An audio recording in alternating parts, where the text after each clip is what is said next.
Hi, ഞാൻ doctor Rashmi S, consultant cataract and refractive സർജനാണ്. ഇന്ന് ഞാൻ നിങ്ങളോട് സംസാരിക്കാൻ പോകുന്നത് ഡിജിറ്റൽ ഐ സ്ട്രെയിൻ എന്ന ടോപ്പിക്കിനെ കുറിച്ചാണ്. എന്താണ് ഡിജിറ്റൽ ഐ സ്ട്രെയിൻ? മണിക്കൂറുകളോളം സ്ക്രീൻ ഉപയോഗിക്കേണ്ടി വരുന്നവർക്ക് ഉണ്ടാകാവുന്ന ഇറിറ്റേഷൻ, കണ്ണിനുണ്ടാകുന്ന ചൊറിച്ചിൽ, വെള്ളം വരൽ, പൊടി കിടക്കുന്ന പോലുള്ള ഫീലിംഗ്, പുകച്ചിൽ, ഇതിനെല്ലാമാണ് ഡിജിറ്റൽ ഐ സ്ട്രെയിൻ എന്ന് പറയുന്നത്.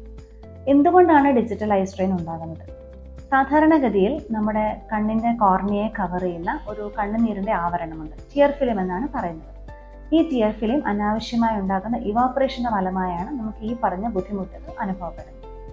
എങ്ങനെ നമുക്കിത് പ്രിവെൻറ്റ് ചെയ്യാൻ സാധിക്കും? അതായത് മണിക്കൂറുകളോളം സ്ക്രീൻ യൂസ് ചെയ്യേണ്ടി വരുന്നവർ മോണിറ്റർ ഒരു 1 arm ഡിസ്റ്റൻസിലെങ്കിലും അകറ്റി വെക്കുക, ഫോൺ സൈസ് ഒരു 12-ലെങ്കിലും അഡ്ജസ്റ്റ് ചെയ്യാൻ നോക്കുക, അനാവശ്യമായ ബ്രൈറ്റ്നസ് ഒഴിവാക്കുക, 20 മിനിറ്റ് നേരം തുടർച്ചയായി സ്ക്രീനിലേക്ക് നോക്കിയാൽ ഒരു 20 സെക്കൻഡ് നേരം 20 അടി ദൂരത്തേക്ക് നോക്കാനായി ശ്രദ്ധിക്കുക. 20-20 റൂൾ എന്ന് പറയുന്നത്. അതുപോലെ തന്നെ പർപ്പസ്ഫുള്ളി നമ്മുടെ ബ്ലിങ്കിങ് കൂട്ടാനും ശ്രദ്ധിക്കുക. ഇത്തരം കാര്യങ്ങളും കൂടെ നമുക്കിത് പ്രിവെൻറ്റ് ചെയ്യാൻ സാധിക്കും. ഇനി ഇതൊന്നും പറ്റാത്തവർക്ക് ഏത് രീതിയിലുള്ള ചികിത്സയാണ് നമുക്ക് കൊടുക്കാൻ സാധിക്കുക? അതായത് കണ്ണിലിറ്റിക്കുന്ന തുള്ളി മരുന്നുകൾ, കണ്ണുനീരിന് പകരമായിട്ടുള്ള ഡ്രോപ്സ് ഡോക്ടറുടെ നിർദ്ദേശപ്രകാരം ഉപയോഗിക്കാം. അതുപോലെ തന്നെ ബ്ലൂ ലൈറ്റ് ഫിൽറ്ററുള്ള കണ്ണടകൾ സ്ക്രീൻ യൂസിന് വേണ്ടിയിട്ട് ഉപയോഗിക്കാം. ഇത്തരം കാര്യങ്ങൾ ചെയ്താൽ നമുക്ക് ഡിജിറ്റൽ ഐ സ്ട്രെയിൻ ഒരു പരിധിവരെ കുറയ്ക്കാൻ സാധിക്കും.